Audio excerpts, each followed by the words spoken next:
first half where the ball just seemed to bounce the other way for Indiana. They didn't come up with a lot of loose balls.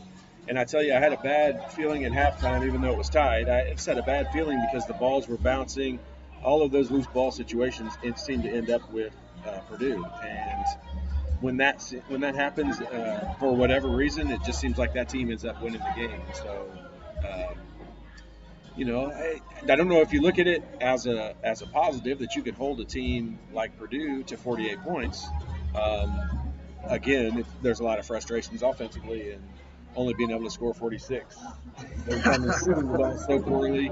They were lucky, I guess, to be in that situation, but you could say the same thing about Purdue. I mean, they were lucky to.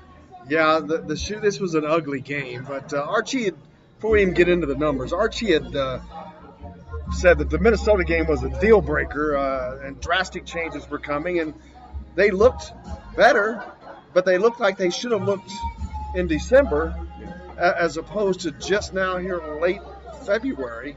And the drastic changes, what I saw was a little bit better ball movement. Also, I saw Evan Fitzner not come into the game. Demetrius Anderson did not come in the game. Jake Forrester did not come in the game. It was a very tight rotation that he went with tonight, and it was effective. They didn't shoot the ball well, but they hustled. They gave an effort. Like I said, everything but the win, but they certainly tried tonight. Yeah, you can come away with this with some positives, and this is how crazy it is for one loose ball, 2 points make this big a difference in whether we feel really good about it. This was, as a player, this was one of the things I won't say laughed about because when we lost, it was never really a laughing matter, but how different a film session would go when you had a 1 point win or a 1 point loss, and how big a difference those 2 little points could mean towards how everyone acts and how everyone is treated and how tough practice is, and whether we had a 5-hour film session or didn't. And those few little points, that's what we learned over time. Early on, I know Coach Knight always preached every possession was important. Even the first one of the game to the last one of the ball game, last one of the half. Every possession was so important. No time does that show more than in a 48-46 game, and you got halftime 20-20. So many missed shots and missed easy shots and missed layups and turnovers and so many things that could have put that in. If you've got an 8-point lead at halftime, it almost seems insurmountable when you talk about 48-46. So I don't know. I mean, I think that when Archie Miller was hired, I really think that a lot of people thought there would be a lot of ugly games like this. And so from that standpoint, I'm not disappointed in it. I like. They certainly got their money for it. Yeah, they did on that one. Defensively, you held Purdue to 48 points. I mean, that's probably the low point of the year, I would assume. That's the. Wow. That's Carson Edwards, 0 for 10 from deep tonight. That's incredible. Well, and Klein, they are combined 8 for 34. And all 4 of those, I think, for Klein were in the second half. I don't think he had any at halftime. I don't think he had scored. God, he hit some big shots. Well, that one at the end that rattled it, and that's a different thing. Indiana was up 4 at that point, and they got a tough shot. That Klein is a tough shot maker. I mean, fading away for him from the 3-point line is not like it is for a lot of other people. I mean, that's his normal shot. So, he made a very tough shot. Indiana played good defense. He made a very tough shot. And at the end of things, that's really the difference in the ballgame. When Indiana gets that rebound up 4 off of that missed shot, and things would have been different. I'm almost they would have surely ended different. I mean, Indiana would have been able to hang on to the ball. Just a lot of situations where the ball bouncing a different way, or a shot goes in here or there, and we're looking at a different result. And unfortunately, Indiana really, really, really needed this game. And I don't think, even in my own mind, I've mathematically eliminated them from the NCAA tournament because I want them to go that bad. But I mean, it'd be tough now. Let us know how the sound is. I know that there was an issue with the sound, so I will check that to make sure. But and I can't read the comments from here, so I got to get up and go look because our intern didn't show up. But There we go. Now we're up. We're live. Perfect. Thanks, Joker. Bill hitting us up. Got the sound up now, so I think we had a problem earlier. But so Indiana now officially no more what ifs. It doesn't matter. I don't care if they beat the Boston Celtics. They're out of the NCAA tournament this year. Big Ten. Win the Big Ten tournament. Come on now. Well, that's right. Something they've never done in the history of the Big Ten tournament. You guys didn't win that thing either, did you? There was no such thing when we were there. You still didn't win it. We did not win it. We didn't lose it either. I never lost a game. Thanks a lot for joining us tonight after the game with Todd Leary after the Purdue game tonight. Indiana loses, of course, a tight one as the Boy Americans escape Simon Scott Assembly Hall with the third straight win there. First time that's ever happened. Yeah, that's one of those games, for Ohio State football, the coaches have to beat Michigan, and for Duke, you got to beat North Carolina, and for Indiana, you've got to beat Kentucky and Purdue at home. Those are the must wins. Going on the road to Purdue is such a really tough place to win at. So you have to try to win that game coming back at home. And, I mean, look at Harm's reaction when the game is over. That's how bad teams want to beat Indiana. I remember a few years ago, I can't remember who it was, but one of the Purdue guys went out and either stomped on the IU or spit on it or did something on it. And I don't blame him. I mean, trust me, it's a hatred game.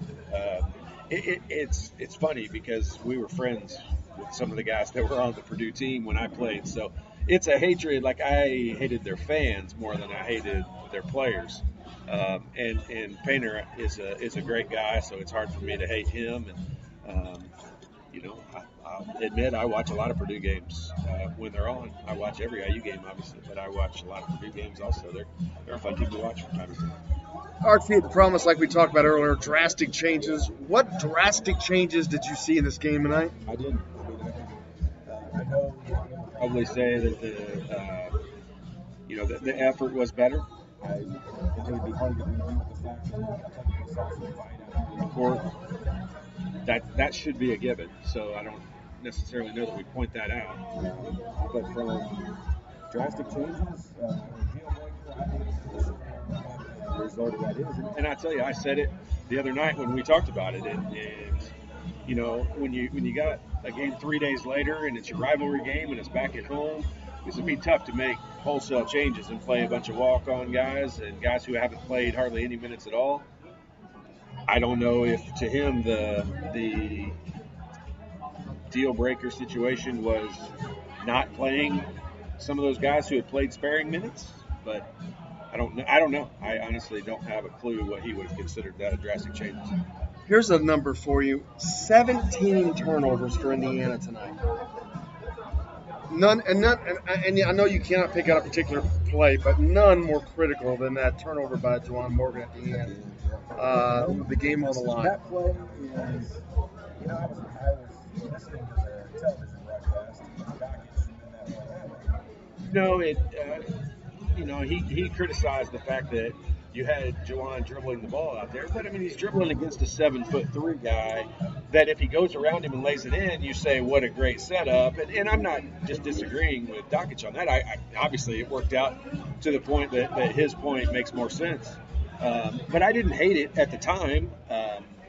I would have preferred they cleared the floor out a little bit more for him, so he's literally driving one-on-one with no help. But, I don't hate having the ball in Juwan's hands driving against a 7'3" guy. Now, Harms is active. He's got his hand involved, and he is he's an active defender. So he's long. It didn't work out, so that argument against, I think, probably has more validity to it. We'll make sure we're still good on the sound, guys. Let us know. Hit the comments there. I can't read that far away. I'm gonna talk a lot more. Our intern, I'm gonna kill him. Boy, it hates when you got to do both words. Check. Reading for too far away. We're too old. But where does Indiana go from here? They've got the NIT to play for. Because are you an Indiana? You're an Indiana guy. I mean, do you care if they go to the NIT? I honestly no, but I mean, Watch it because we'll do a show after. It'll be about it. Are you necessarily? Going to get a sponsor. It's going to take us out to New York. Okay. All right. I'm not sure Indiana get a home game. When's the last time they played the NIT? Well, they didn't. They turned it down a couple years back when they were too embarrassed that they would not have filled the assembly hall. Well, I remember going to, this is a long time ago, but they played Vanderbilt at home long time ago, back when I did the radio, and there was no one there, and they got beat, and it was a poor effort. I mean, but I mean, no one could have cared. I could have cared less. No one cared. It's tough to get up for, to be honest with you. I don't know why they have that. You had it, so did we lose it? Now back to static. What's that mean? We're going to go Michaelis. I hope you guys can still hear us, but cut out the middleman. So we're just going off the microphone on there? Yeah, well, you leave that. That's still for the other double broadcast here. We're big time in it. So now Indiana's got to go back on the road. where are we next? Illinois. Saturday.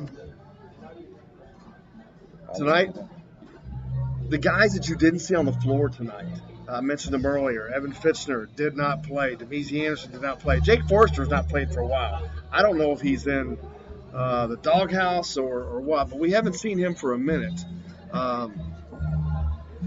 Archie's obviously whittled it down to the rotation, but we got 6 games left. Does it even matter what's going on now at this point? 6 games left in a lost season. Yeah, I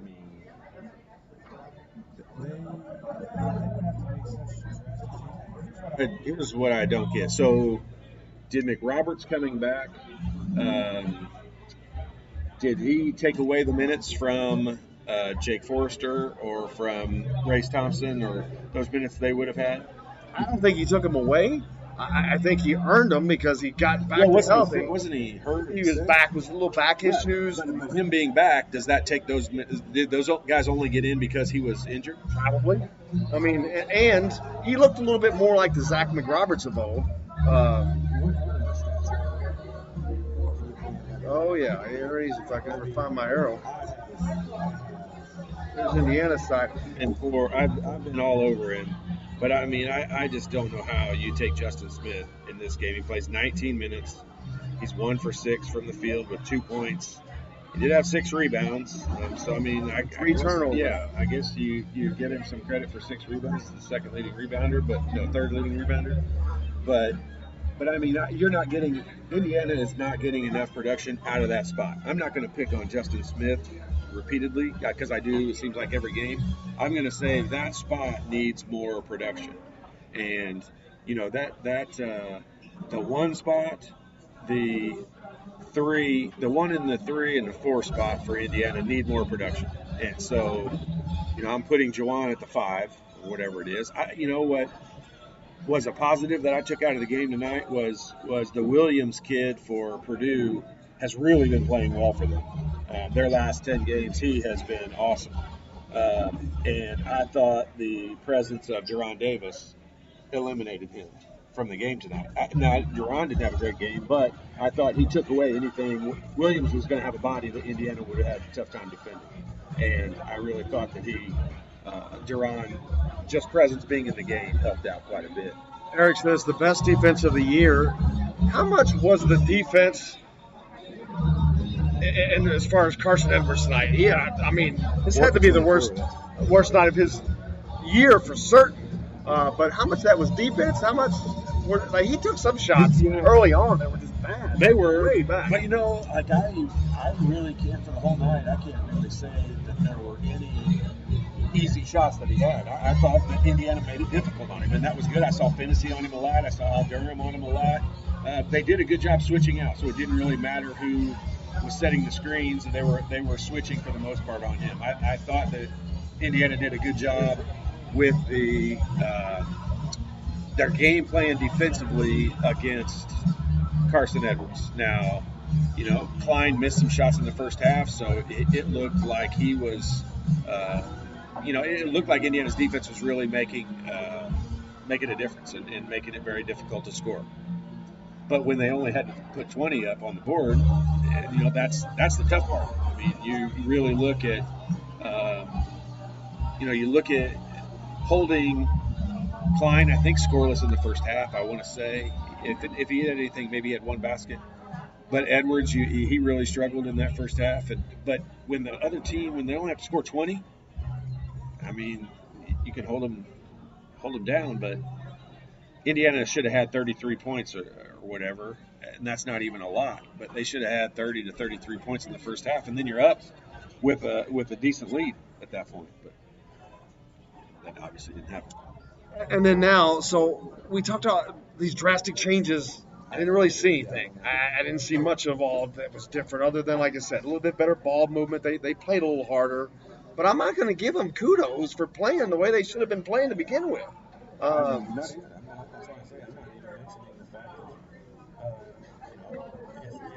Drastic change or the deal breaker changes that are going to happen are just them playing hard. They are going to get no credit from me on that. I mean, these guys should play hard no matter what. Yeah, and the fact that they were this close in a game with a team that's this good, again, goes back to you talk about these games that they've let get away, that if they had given half of this effort, then they wouldn't be in the position that they're in right now. Yeah, I hear you. I hear the effort. That should always be better. I don't know how to address that. But I don't know how 46 points, that's you've got a team that's supposedly got some firepower. And where is it? Like, this is a game Indiana could have very we should be talking about them losing by 20. Scoring 46 points. If you said, Purdue's going to have 62 to 66 points, I wouldn't have said by any means that seems out of the norm. I mean, they should have easily had that. So I don't know. 46 points, that's crazy. And if they win this game, if they get that one shot to go down and they win this game, none of this other stuff matters because a win solves a lot of problems. Yeah, I mean, it does. Like I said, one basket, one possession here and there.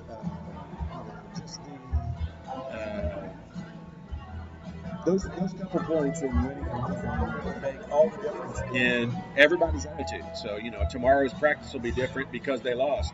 Had they scored 49 points and won this game, tomorrow's stuff would be different. They would look at film differently.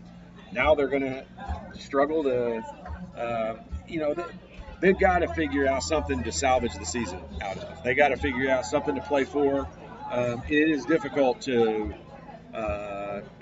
not have anything to play for, and I was never in that position, so I don't have a basis for it. But I can imagine it's hard to root as a fan. It's hard to watch it when there's nothing to play for. So I can only imagine playing. How big for Purdue was winning this game, this ugly game that Carson Edwards goes 4-24, 0 for 10 from behind the arc in Assembly Hall, and they still are able to get out of there with a win. How big is that for Purdue, who's fighting for the Big Ten championship? Yeah, they are.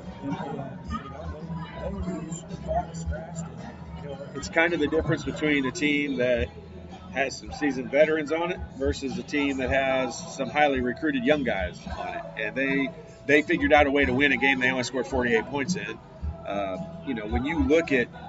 When you look at what they did in the game, and as poorly as they shot, and they only shot 9 free throws, and I think they only made 4 of them.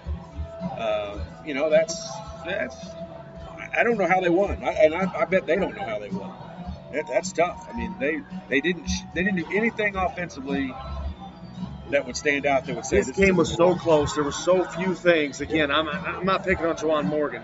That turnover at the end, that was a killer. But there were some other things that happened throughout the stretch, some unforced turnovers. And again, 17, that's just way too many for any game, but especially a game where you're shooting 25%. You can't be turning the ball over because you've already turned it over. They only had 15 field goals, and they had 17 turnovers. So, wow. How hard is that to do?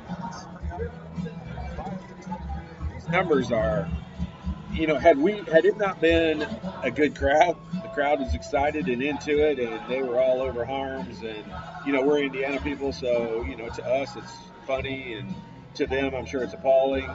But you had a crowd that was into the game, and that's about the only excitement there was in it. Because offensively, Purdue is 19 for 60 overall, 6 for 30 from the three-point line. Indiana's 15 for 55 and 5 for 25. 5 for 25 from the three-point line. I mean, that's tough to watch. There's some 1A and 2A sectional games that are going to shoot the lights out of the basket. At one point, Indiana was shooting better from behind the arc than they were from the two-point field. For this team, and especially, does not make sense. So look at these stats. 4 for 9 from the free throw line, and they shot 32% for the game and 20% from the three-point line, and they won. On the road. On the road in Assembly Hall.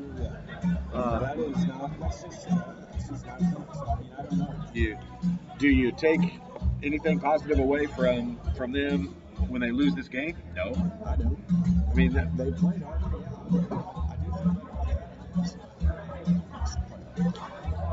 Now, as I said earlier, they're officially out of the NCAA tournament. There's no more talk of this. I don't care if they win out or beat the Celtics, like I said. And you've got to look to next year. You're going to be losing, obviously, probably Romeo Langford, Juwan Morgan, of course, McRoberts, gone. I think there's going to be some transfers. We can't really talk about it because it's all speculation. I definitely think there's going to be transfers off of this team. I think there's going to be a lot more than 3 people coming in next year than the ones that are expected to leave. There is to have to do what Archie had to do this week.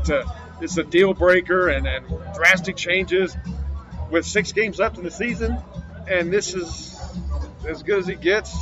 Yeah. Changes have to come. Real changes have to come. One of the most frustrating things that happens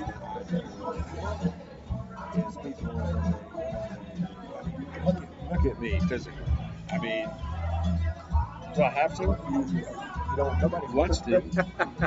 but when people talk about 5-star recruits and stuff like that, like, I don't care. You can take a 5-star recruit, And you don't know what he's going to be like when he plays at the level of the Big Ten. and you can take a 2-star guy that nobody cares about and doesn't play on some high-profile AAU team, and he can go out and have all the confidence in the world. And you know, Sasha Stefanovic. I mean, where's that guy rated? I mean, where in the world is he rated? 5-star. on anybody. And I mean, he is very with confidence, and he isn't scared of anything. And on a team like Indiana, that guy would be the 3rd leading scorer on the team. And so, you know, I want to see some guys that have. I want to see some guys that are from the state of Indiana that can shoot the ball, that care about the Indiana-Purdue rivalry. And this game tonight hurts their feelings, and they're sick to their stomach. They're not worried about anything else tonight other than they can't believe they just lost a rivalry game at home. And when they've got guys that care about that, you'll know it. We won't have to. You won't.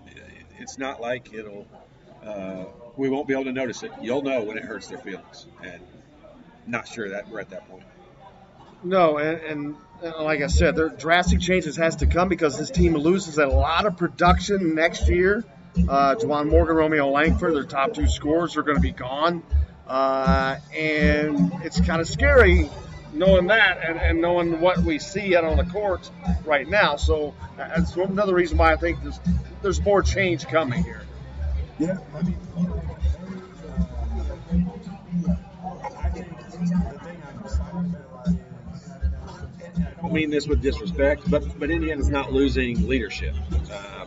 You know, I love Juwan. I think Juwan is a great player. I really enjoy watching him play. But they're not losing a ton of vocal leadership that I think is irreplaceable, or is going to take, you know, a huge effort out of other guys to replace that. And so that's about the only positive you can look at from that perspective. Guys coming in, they're going to have freshman guys that are expected to do a lot, expected to perform, and you know. Hopefully, some of the older guys will will play better. You know, like I was thinking about the other day, and I really, when we talked about these games, you know, game after game, and we're doing the post games, and we're trying to come up with something, what stood out different.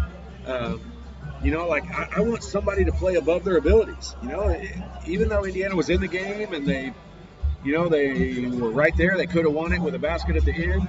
Did anyone play above their abilities? Did anyone surprise you with anything that they did? And I don't know. I mean, I'm ready to start being excited about somebody surprising me with their good play and their leadership ability and their ability to make everybody else better and do that. I mean, I'm telling you, my guy who, if you had to ask me who is I'm the most comfortable with the ball in their hands from the game one until today, I would say Rob Finnison. I mean, I think that guy gets the most production out of the littlest amount of turnovers, the littlest amount of errors as anybody. And so I'm not surprised that he's that good. I am excited that he has fulfilled what I thought he would be, but I don't think anyone has jumped off the page and we've just been enamored with how well they played or what they've done. Jack, our crack intern Jack showed up, and he also looked up and said, "Your boy Stefano was not ranked out of high school." No stars. No stars. Sounds like me. No stars, baby. We had as many stars as He did. He had more points than we did in that. You got a question? And I keep bringing him up. kind of good because, I would Say Purdue fans coming into the season, they probably knew a little bit about Hunter. You know, I know that they were excited for the year Carson Edwards was going to have. I don't know who they were just. Maybe Williams. I'm sure they'd heard some stuff about Williams, but I doubt Sasha was on anybody's radar to be a huge impact player. And I'm telling you, you look at a game like what Indiana had tonight, and you know, I know he made one three-pointer, and I know the difference in the game was only 2 points. So he had an impact on this game, and I'm ready for some Indiana players to do that. I'm ready for somebody to surprise me and play above their abilities. No harms, no foul, Barry said. Eric, any incoming freshman to be exciting about for next year? From Eric. Well, one of them might be, but we don't know. Keon Brooks, the big question mark, man, waiting for him. His decision is coming soon, I think. He goes to Kentucky on the night that they knock off number 1 Tennessee. Big night to be down in Lexington. The next day he cancels a visit to Michigan State, which they had canceled a visit before. So this little back and forth that Michigan State had been playing, they got to be done with that. This has got to be down between Indiana and Kentucky, I would imagine. I think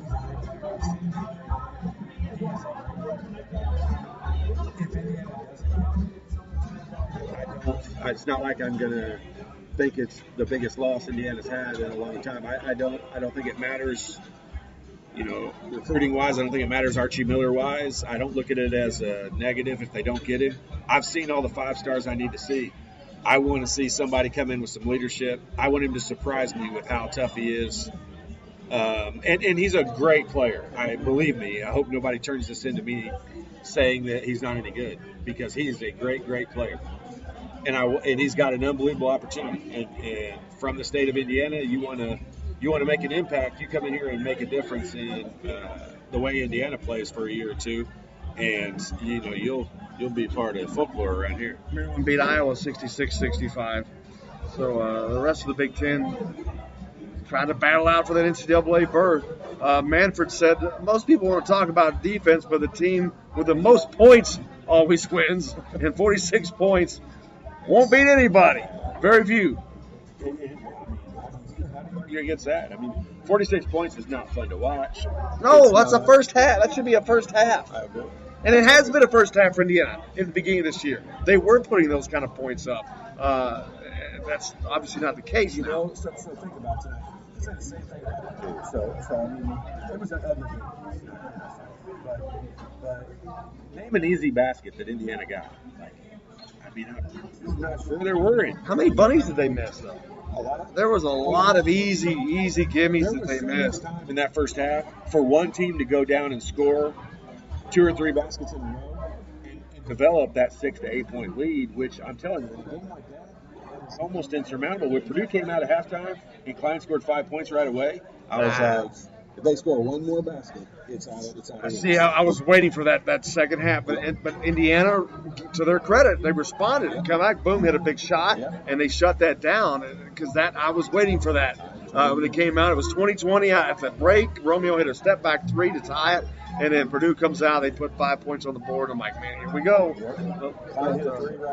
And then they got that tipped. That's right.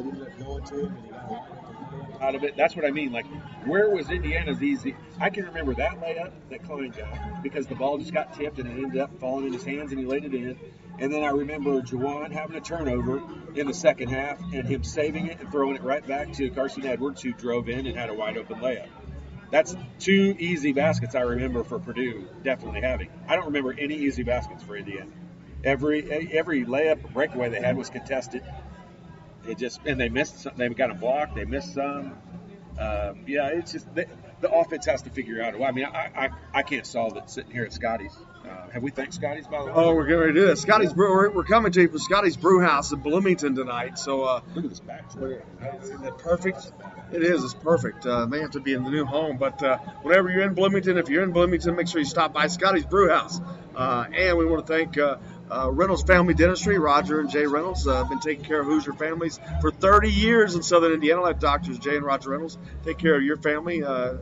Reynolds Family Dentistry of Sellersburg. Also, our friend John Sweetland from Sweetland Recycling and Waste Removal are one of our sponsors on the Indiana Sports Beat. Thanks a lot for those guys. And, of course, Bubba's 33 in Clarksville, one of our big sponsors as well. I'm telling you. We can mix them both in. There's no Bubba's in Bloomington and no Scotty's in Clarksville, so that works out. Ed says it's 6 for 27 from the guards combined tonight. Not going to win a lot of games, but not only that, we looked at the shooting. You look at guys, 1 for 8 for Al Durham, 2 of 6 for Fennessy, 3 of 14 for Jawan. 1 of 6 for Justin Smith, 1 of 7 for Devontae Green. A night like this, you go to Carson Edwards too, though. 4 for 10 for Klein, 4 for 24 for Edwards. What in the world? Obviously, all these guys could shoot, but nobody could hit water from a boat tonight. Well, if anyone on my team had got hot at any point in time in the game, that team would have won. There's absolutely no doubt about it. There was not one single player. I mean, I'm telling you, going back to Sasha made a 3, came down the next possession and shot a 3 from the same exact spot. If he makes that, he would have been considered the player of the game.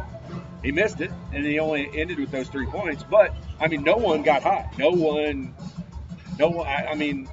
Romeo from the free throw line, probably the only person you could consider, and he missed a pretty big one towards the end. I mean, what did he finish, 9 for 10? I think he was 9 for 9. Free throw line, he was 9 of 10. Of course, he missed a big one. So,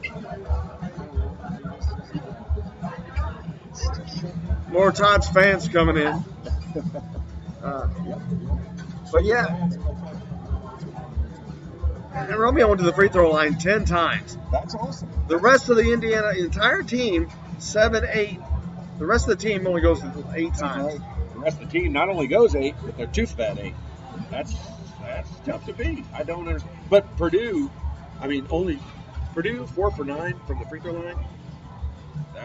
You should win that game every time. One, Purdue gets to the free throw line a lot. Indiana had a foul to give at the end of the game. I mean, it's just. Well, I think a big part of that was half of Purdue's shots were from deep. They shot 33 point attempts. They hit 6. That looks like something Indiana would do. But, man, Purdue couldn't hit today either. So that kept them off the free throw line. They didn't drive a lot. Where Indiana was probably 55. They're driving a lot more. Romeo was really pushing the issue. A few of those were, I agree with you. But a few of those were bad reach-ins from Eastern. Eastern had a couple of bad ones. Romeo on the line. 1-1 he made all 4 of those free throws. So, a couple of A couple of those he didn't have to drive. He got put to the free throw line off some bad fouls. But, overall, when that part of it is great. When you look at Romeo, 9 for 10 from the free throw line, that is, you should pair that up with, a 6 for 8 from the field, and all of a sudden, he's got 24 points. And, that's the kind of game Indiana fans expect out of it. Had he done that, no one got hot. No one was good offensively tonight. This is a game, not one person played good offensively on either team.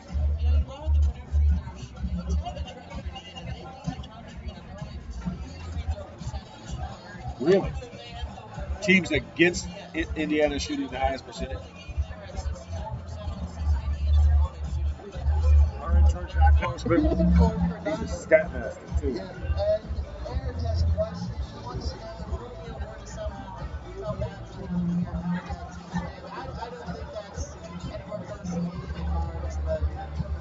It's not. I mean, how does it change things? Obviously, it would be great. You just got a guy that is a year more mature.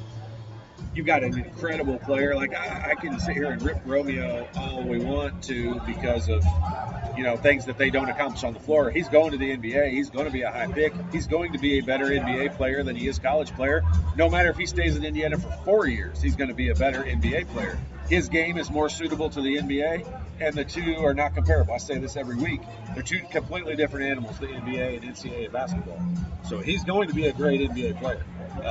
That doesn't mean he's going to be a great college player, but he would for sure make a difference in Indiana if he stayed for another year, positively. But I mean, that is truly a wish list. It's never going to happen. Of the 12 people that took 3-point attempts tonight in this game, both teams total, 12 guys, one hit more than one. One. This was just an unbelievable shooting night. It was a poor offensive effort by both teams.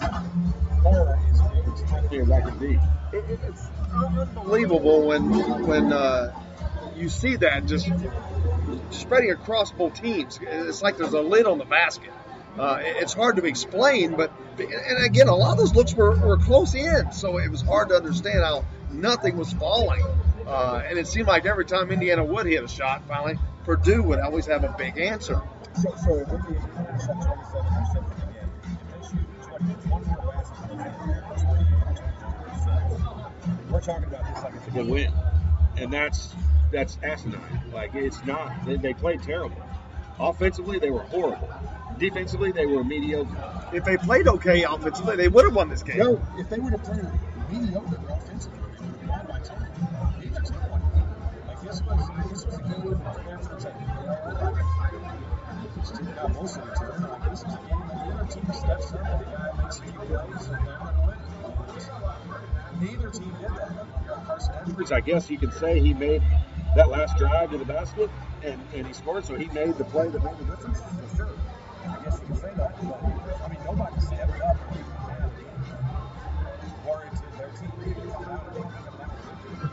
I would say this though about Indiana. Purdue's fifth in the top 10 offensive efficiency. It's 37% on the season. Told them sub 30%.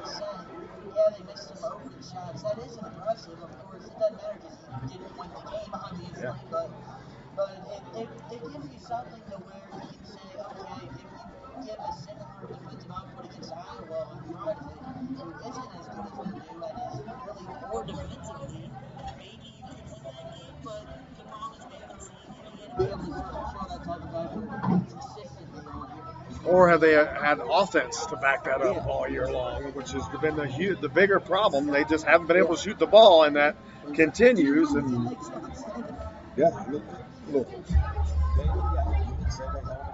I thought that if they hit shots to the local touchdowns, I think Ryan Clark's shots were contested very tough. There were some wide open shots.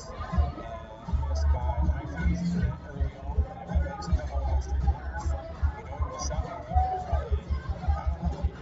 yeah, I guess he scored 46 points. What credit can I give him? It was not fun to watch. If it hadn't been in Indiana, and we know Indiana can be loud, and it was call it above average loud. I wouldn't call it crazy by any means. People are tired of watching this team. I firmly believe that. I think the kids are tired of watching it. I think the fans are tired of watching it. I think the coaches are tired of watching it. I know the post-game guys from Scotty's are tired of watching it. It was almost Indiana football. Come on, you're going to rip Indiana football like that? We are coming from Scotty's Brew House here in Bloomington, Indiana. Anytime you're in Bloomington, make sure you stop by Scotty's. Here after the game with Todd Leary. Tonight's post-game from the Purdue loss. Indiana loses tonight in a high-scoring affair. Neither team broke 50 points on the night. When's the last time that's happened in this series? Hopefully, never.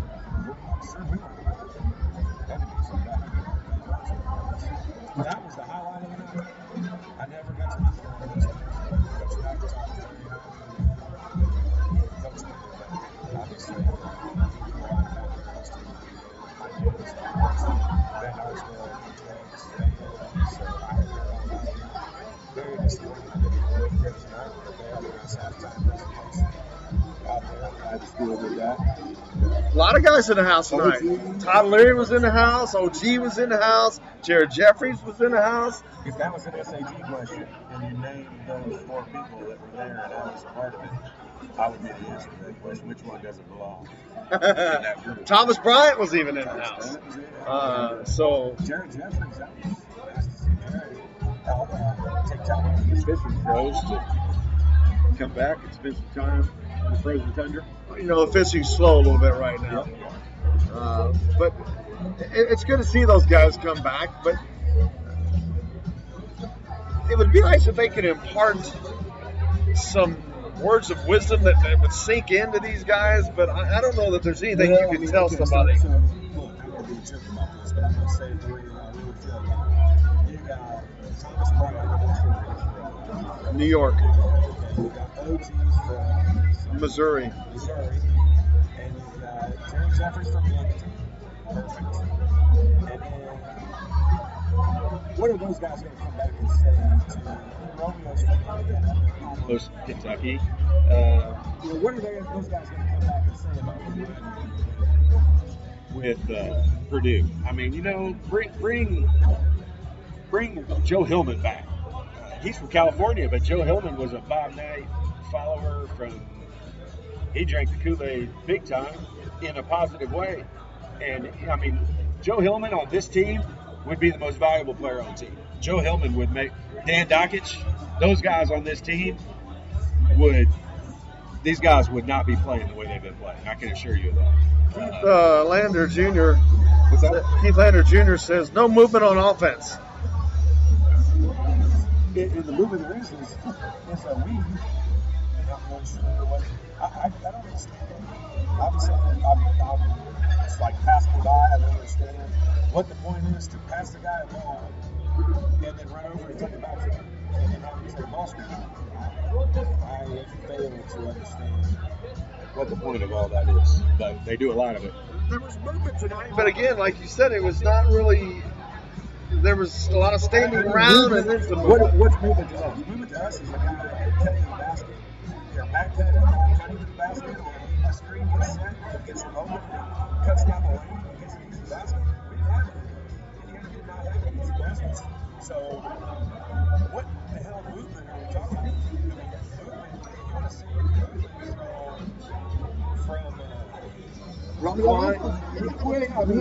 You look at Klein and Edwards, and those two guys move it out the ball. Now they've got 2 guys at all times sending screens for those 2 guys, and that's pretty obvious to determine what it is they're doing. I can't say Indiana has it. Bill says this loss is all on Coach Miller. Never once did he go down low and challenge Herman Munster Harms. One time when he re-entered the game, Harms should have fouled out and not in the game at the end. I thought they did a pretty good job on him for most of the night. Did a good job on Harms. He had 6 points. He's 7'3". I thought he got blocked out. Did he foul? he says for Leary, he's not a guy who falls in a game like that. Why not? I'm not blaming him. I'm just saying that this situation shouldn't have happened. They should have got the rebound. They should have got but it didn't. You got to give him credit for that. He's not a part of the game. He's going back in the shirt. Anytime he was in there, Duran was coming in to guard him, and it totally neutralized him. I mean, that's a game. You're talking about two people. You're talking about to stop. You're talking about It's not in that order. But And that was a total of 20 points tonight between those two. from how many shots did they shoot? 34? 34 shots. They got 20 points. you should win that game. You should win that game. Yeah, most of the time you're going to, especially when Eifert's 1 of 4, Wheeler's 1 of 4. That was a game to take. Oh, absolutely, it was there for the taking. Those games are hard to win. Rivalry games are hard to win. And that one was there for them to take. And put themselves in a position that it might be a little bit you can't lose that game. I don't know. You make all the excuses I want. You can't lose that game. Nope, and now they've got 6 games left, nothing to play for, to be honest with you. What's going to motivate these guys that have not been motivated much this year? So how in the hell are we going to expect to see a great effort from them in the last 6 games? No. But, I mean, I got a better effort today than what I expected, but it didn't get very good results. Here's how stupid we are. Because we're Indiana fans. We're going to watch the game. We're going to be excited about it just a little bit because we're Indiana. We're going to be excited about all 6 of those games. The Big Ten tournament, we're all going to have that little bit of Hoosiers in us that feels like, they could win it. And then if they get beat in the first round, like it has happened so many times in that tournament, we're going to be mad, frustrated, and blame the coaches and the players and the administration and the AD. Anybody that we could possibly blame, we'll blame. How long is it truly, do you think, going to take Indiana to get back to being a serious player? I'm not even going to say back to Final Fours. I'm talking about just being a serious player in the game. They're not. I see programs doing it In 1 year spans all the time. But not Indiana. So I'm not going to say it should take them 3 years. I'm not going to say that. But I'm not saying this is a coaching issue. Okay? I mean, I'm saying If another recruiting class comes in here and those guys are playing and I don't give a shit what your star rating is. If you play because of your star rating and you don't play because you play hard, then I'll start blaming the recruiting process. I'm not going to blame that. year 2. I swear I'm not. Not 1 ounce of me is going to blame that in year 2. But it better change. And if it doesn't change, the heat will get so bad that Archie won't enjoy his experience in Indiana, and it'll just be too big. I don't expect that to happen. I honestly don't. Believe me, I am 100% behind Archie Miller. I like his style. I like his program. I like his tenacity. I love how mad he gets over there. He got mad today. I did see Devontae Green had back-to-back miscues, and boy, Durham was up in a hurry. But more importantly, when Devontae was coming off the floor, Archie was going like, "What are you doing? What are you doing? What are you doing?" He was actively engaged in these guys. I hadn't seen much of that before tonight, but you could tell he's pissed off. Yeah, the frustration factor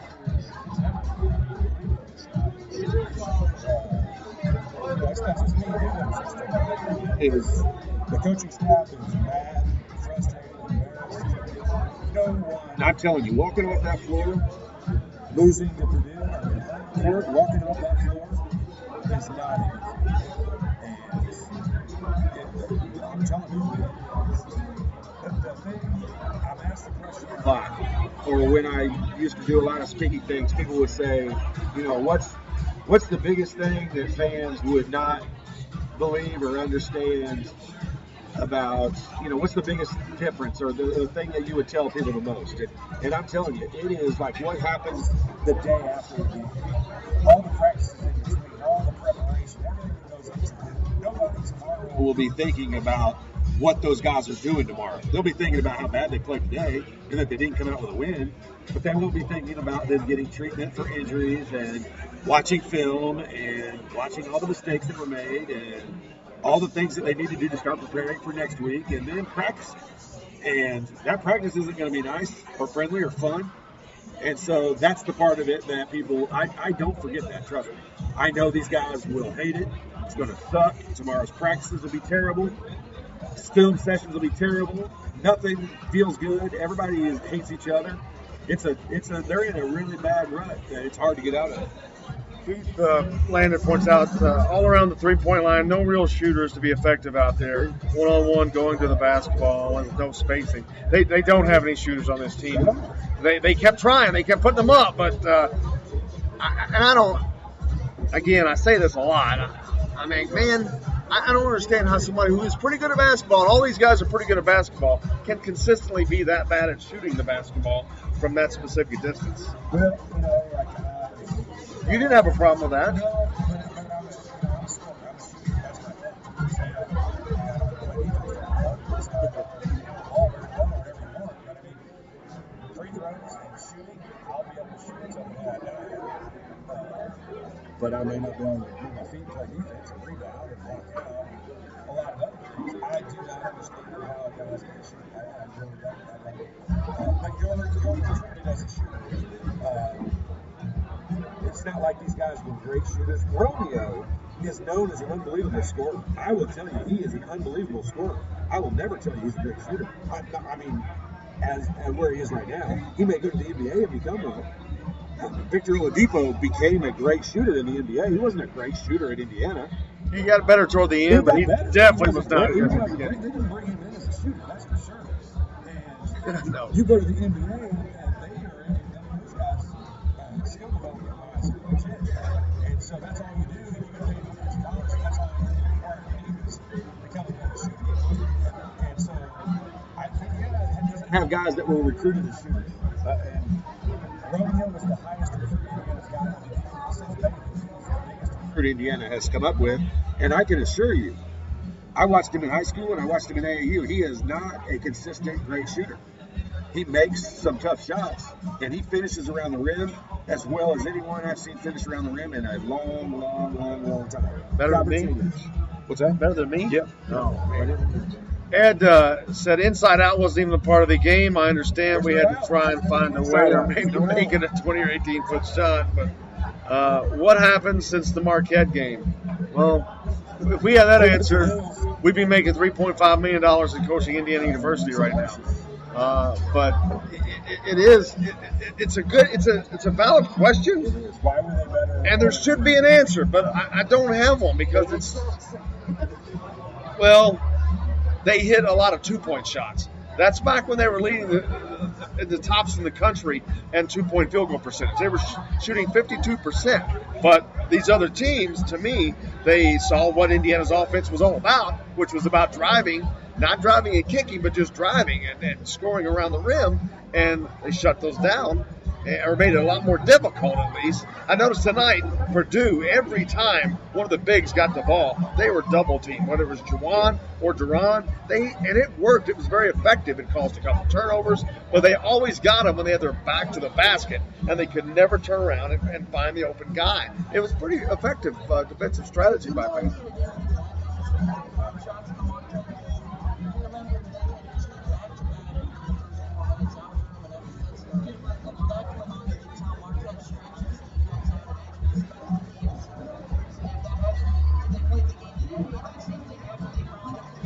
They packed in a 2-3 zone and nobody knew how to take a foul. Yeah, but because they had a couple shots early, so fortunate in the free throw again, Marquette's taking the shots, and that allowed guys like Romeo to just Ed wants Todd to give the guards some shooting tips, drills. He can, but I don't know that they'll listen. Is the thing. I'm telling you, you're either a shooter or not. Yes, they can get better at it. All the stuff I mentioned they got to do tomorrow, I just got to go to class. A fairly big part of it. Maybe study for a test or do a project or a paper or something. So, people forget that they're student athletes. Here's a funny thing I was thinking of the other day.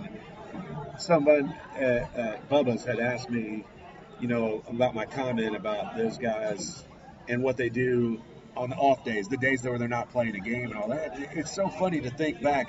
Think of all the stupid stuff you did back when you were 18, 19, and 20 years old. What about last week? These guys are the same.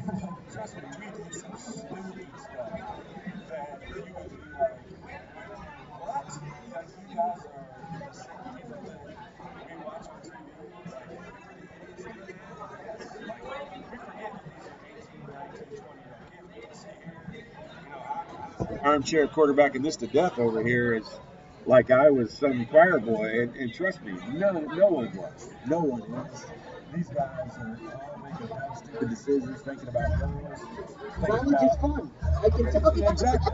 There's some funness to it now. There's Some real poor stuff they're going to be a part of in the next couple of days, and that they have been for the last couple of weeks and months in watching film and practicing and all that. I mean, that'll ruin your day in a hurry. Keith says, I think one of the problems is that the team concentrates too hard in running to a particular place, and as a result, they lose focus to be offensive-minded, and they always end up missing the shot. I do understand. Yeah. They always seem like they're looking, where do I put my foot? Like we said this a few games ago, his point is they are not running an offense to try to score. They're running an offense to run the offense. They're supposed to go to a certain position, the ball's supposed to hit a certain area. They're not running an offense to score. And you very seldom ever see them get like a quick back Cut. Or see him get an easy layup off of somebody. because other teams, if you watch other teams' defense away From the ball, these guys are staying straight up. They know the guy's not going to cut on them. They don't have to be in help side position. They don't have to be in a stance. They don't have to be in anything. The guys away from the ball in Indiana stay away from the ball, and they stay over there. Nobody screens for them. They don't make any cuts. They don't do anything. It's very easy to defend the guys away from the ball. So, Is that more on the players or the coaches? that's on the system. It's on the way that it is. But I'm telling you, I mean, what Baylor and Iowa State's on right now, you watch the same thing. I mean, you watch each one of these possessions I stare at, there's 5 ball screens that go on. a matter of one trip down the floor. And that's not a game I'm familiar with. That's not a motion offense. That's the only thing we ever ran. Like, I'll tell you, the stuff I know I said it before, we never ran one ball screen in my entire 5 years in Indiana. It wasn't allowed. The flip side of that, we never ran a play. Outside of inbounds play, we did not run one single play. We had sets that we started in, so we need to start with every possession was started one of 3 ways. Either straight motion offense, where you've got basically a 1-4 in the box, and the upside guy or the top guy screen down for the bottom guys. So you start in the box, or you start in what we call a triangle, put 3 guys inside, 2 guys outside, or you started in, we called it, I forget the name of it, but it's the reverse of that. You start with 3 guys outside and 2 guys inside. Post exchange is what we call it. And so that's the only 3 sets we had. So we run post exchange. We know the 2 guys that go inside. We know the 3 guys that go outside. We didn't have any positions to go to or places to go or spots to be or ball screens to do. I'm not familiar with it, but every team does it now. Duke does it. Kentucky does. So it's not like it's Indiana's core system. It's the idea of where basketball is nowadays. And obviously, Archie did not forget how to coach. Did not forget how to coach offense. They obviously did okay at Dayton. But a lot of people are but they were successful at least.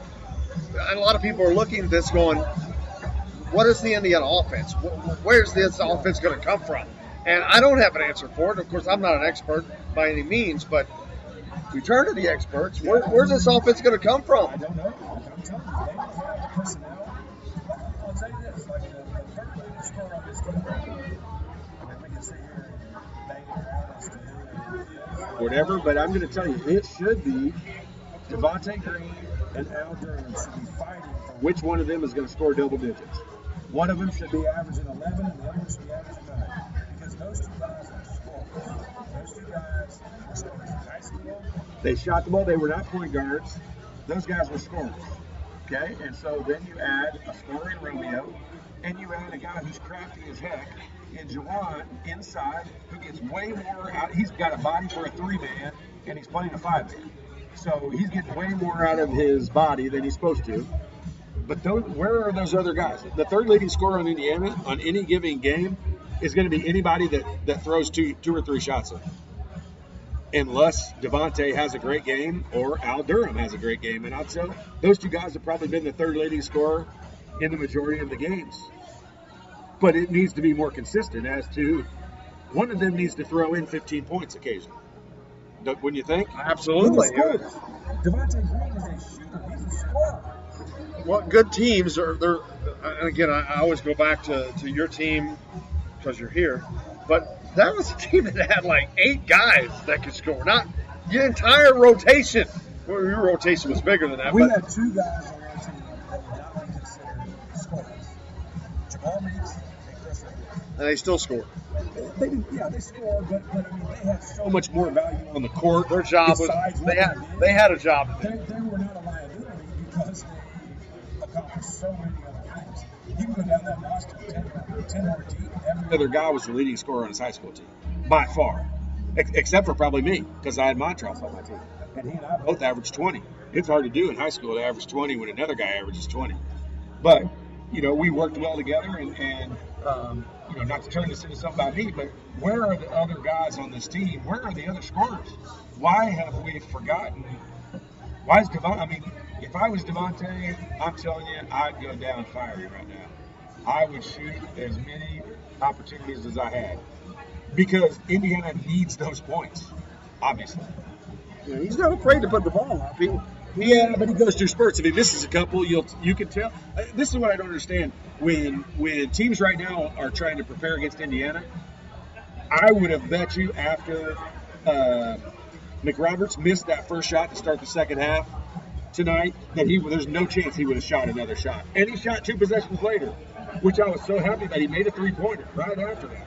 And that's something Indiana doesn't hardly ever do. And when they miss a shot, I wouldn't have even guarded McRoberts for the whole rest of the game because I would have been almost positive he wouldn't even look at the rim. But that's just a joke that we can even say that Indiana has a player on the floor that barely – I mean, he scored 3 points tonight because he hit a 3-pointer, 1 for 2, and he wouldn't have shot another shot for anything. He's 1 for 2. He was our best percentage shooter on the team. Sadly, yes. It's crazy. That's how sad it is. Ed, when does the one and done rule change? Well, that's up to the NBA, Ed. If it changes, it's going to be a 0. Yeah. And I think that they can't change it until I think it's next year, 2022. Is that the NBA? It's the collective bargaining agreement. They can't change it until then, but that's up to the NBA, and I fully expect that it will be changed. But that's still a couple years away. I'm surprised more guys don't take the avenue. Going overseas and Or making money from now you can go to the D League or the G League, Gatorade League, whatever. Now it does now. Yes, I thought he was. He was a big time scorer, man. Scorer, yes. You look at his body, and you put that in the Tyson box. and he's going to overpower him, and he's going to score, 10 to 12 points easily just off of overpowering people. But most of those guys do that in high school because they're all such a higher level athlete. Would you have considered? I mean, I saw him play 5 times maximum in high school, but I would not have considered him a shooter. I thought he was brought in as a shooter, Really? but that doesn't mean nothing. Right. Yeah, I mean, I wouldn't consider him a shooter. I certainly don't. Ed says Demezy Anderson was. Oh, he's asked you. I thought he was. Ed also wants to Damn it! I thought he was backing me up. when was the last time an Aggie basketball team didn't have a good shooter? Now, I mean, beside now, Yeah. last year, but before last year, I mean, What's the last real shooter they've had? Sato? Jordan Hall's a pure shooter. Yeah. I'd probably say Nick Sato. Yogi got pretty good. I don't know if he's a pure shooter, but he got pretty good. Talk about a guy who, that's the difference. That's why he's in the NBA right now. He worked his ass off to get there. I mean, he was not a great shooter, and he ended up being a pretty darn good shooter. So there's your answer. But thanks a lot again for joining us. We're at Scotty's Brew House here in Bloomington after the game with Todd, Leary, of course. Now, the next game is on the road at Iowa. That's a 9 o'clock game, right? And before I forget, Mom, thinking about you. Keep up the good fight. See you tomorrow. Huh? Yes. Mama's a little sick. Mama's a little sick. I did not know that. Sorry. But so we won't be back for the Iowa game. That's we'll be talking about that the next day. Is that Thursday? Friday. Oh, it's a Friday game. Well, we'll be talking about it Friday morning with Todd. We'll talk about the game before it happens. This week. I apologize. He almost didn't let him on the team bus, but yeah, that was pretty good. Was it you that told me the story about getting left at the airport in Bloomington? Somebody did. Coach Knight, somebody showed up. They made sure they showed up. He said, all right, go back. Left them at the airport. But so we'll be back the game after that, which that's Friday. So they don't play again. Is it Sunday or Tuesday, actually? Tuesday. I want to say Tuesday, Wisconsin. Yep. So we'll be back for the Wisconsin game on Tuesday. We'll be talking about, of course, Friday morning on Indiana Sports Beat with Todd. And make sure you catch us each and every day on Indiana Sports Beat. You can catch us live at 6 a.m., 6 to 8, on thedailyhoosier.com, on WXVW, Big X Sports Radio, Southern Indiana, Louisville, 1450, 96.1, or on the Ref, 97.7 in Evansville. Both those stations as well. Online, IndianaSportsBeat.com, also thedailyhoosier.com, and thegirlytruth.net. You can find us in a lot of places. Spotify, Google Play, iTunes. We're all over the place, man. You got to have make Todd Leary ubiquitous, as my producer Justin likes to say. Busting that word out. But all the effort at the end of the day, it's still off for naught. But it wasn't just that. It was a good effort, I guess. But again, the production. No, they're just not good. They're just not good. They're not a good team. They're not good shooters. And if this is supposed to be their better effort, that really doesn't give you a lot to hang your hat on. I got nothing good for you. I'm only going to say worse. Ed says we may have discussed this, but I think officials missed so many calls and then turn around and call silly plays. I saw some of that. Even the play announcers were still trying to make. What was it? I think it should be called for. I can't read that, but I can't read. It's only because I can't read. But yes, thank you, Eric. But there weren't calls that really affected the game terribly tonight, but there were some goofy ones. But this is part of the game, man. No.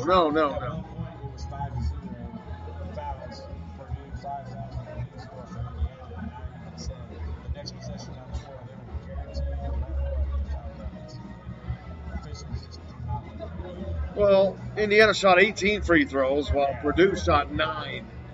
And that 9 was not there. A lot of that came toward the end of the game, I think. They did not go to the free throw line much at all early on in this game. 17 turnovers, man. That is just – that's a –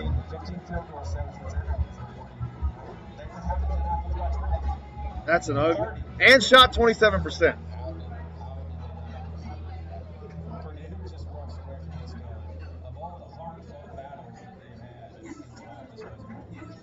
No, it certainly wasn't. Make sure you follow us each and every day on Indiana Sports Beat. Like I said, we're on live 6 to 8 a.m. You can catch us on thedailyhoosier.com on Indiana Sports Beat. 14. Are you driving to California?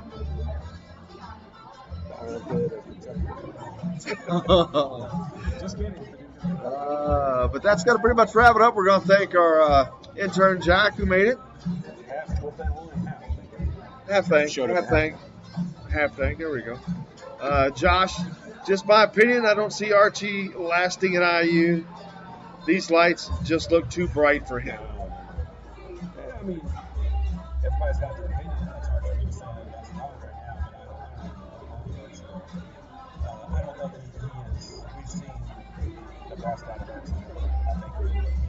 got its full recruiting class, and all 4 years with the guys that he's brought in, then you can judge. Well, again, we go back to the offense. I think a lot of people are. Well, they are. We are asking questions about the offense. 46 points. So why do they think? Why should they think that Archie's going to come around and he's going to be okay? If this is what this team is playing like this year in his second year, I know that he doesn't have his guys, but you would think that you could get some motivation out of anybody's guys. You know, like Indiana had to get rid of it.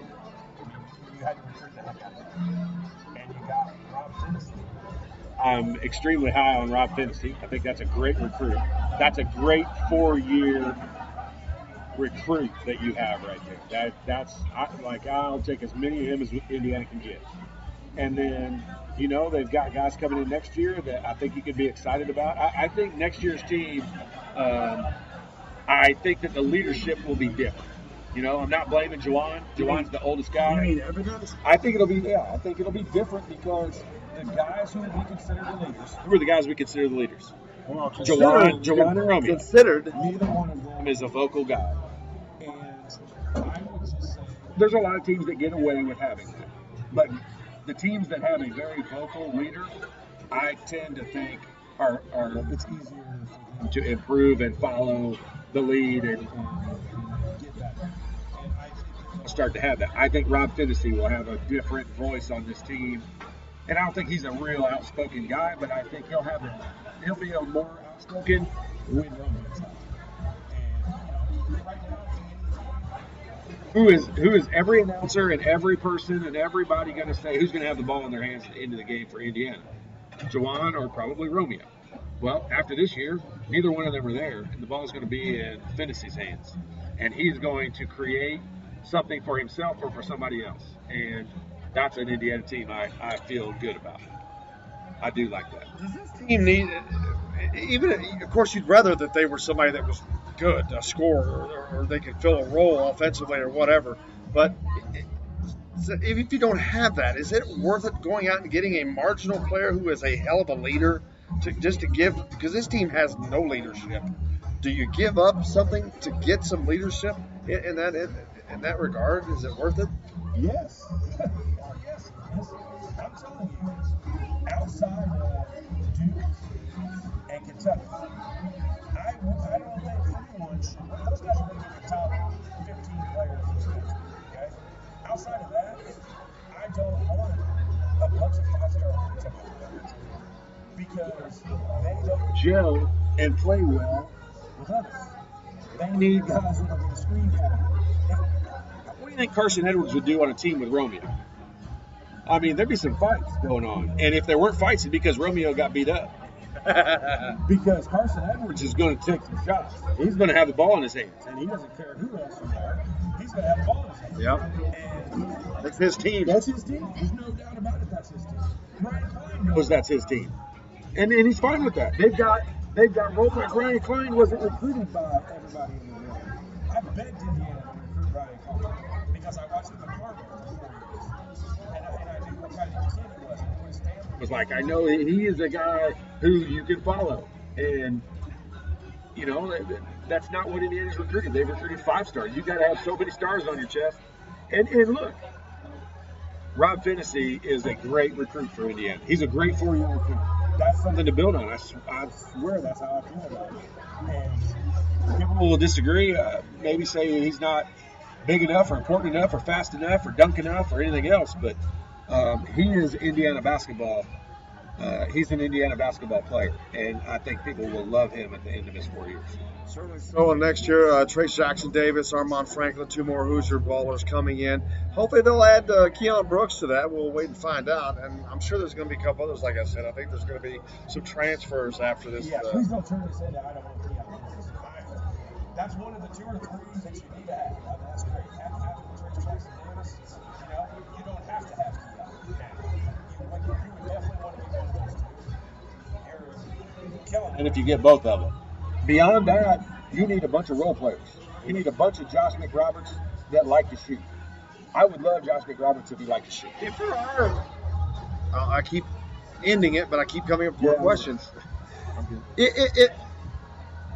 What route they go? If there are some transfers, say 2 or 3 guys leave, do you go JUCO route? Do you go grad transfer route? Or do you go 4-year guy route?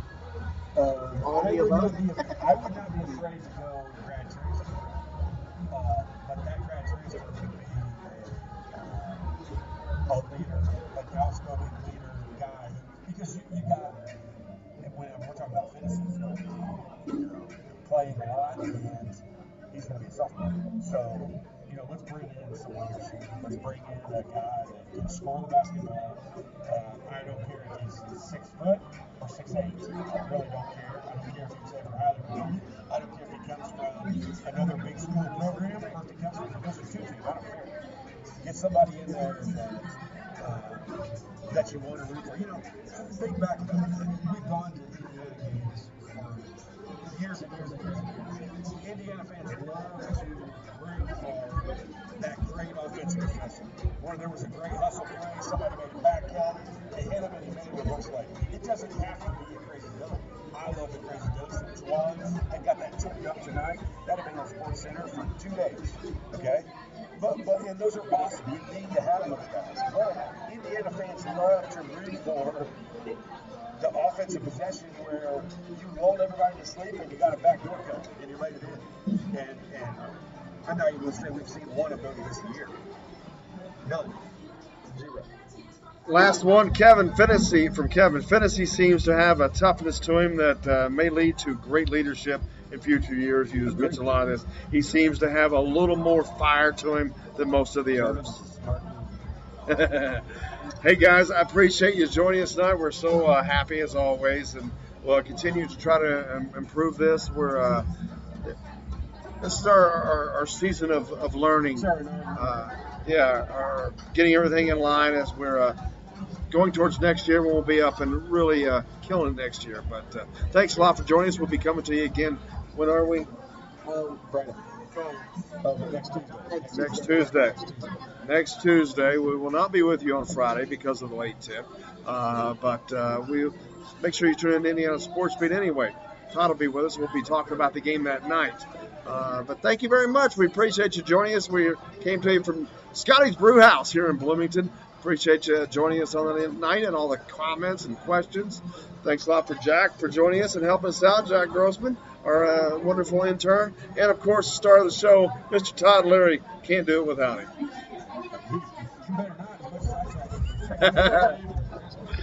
Thanks a lot, guys. We appreciate you. And I'm Jim Coyle, and I will see you on the radio. And don't forget, we're still live until everything's shut down. I will say that. I'll wait till my call.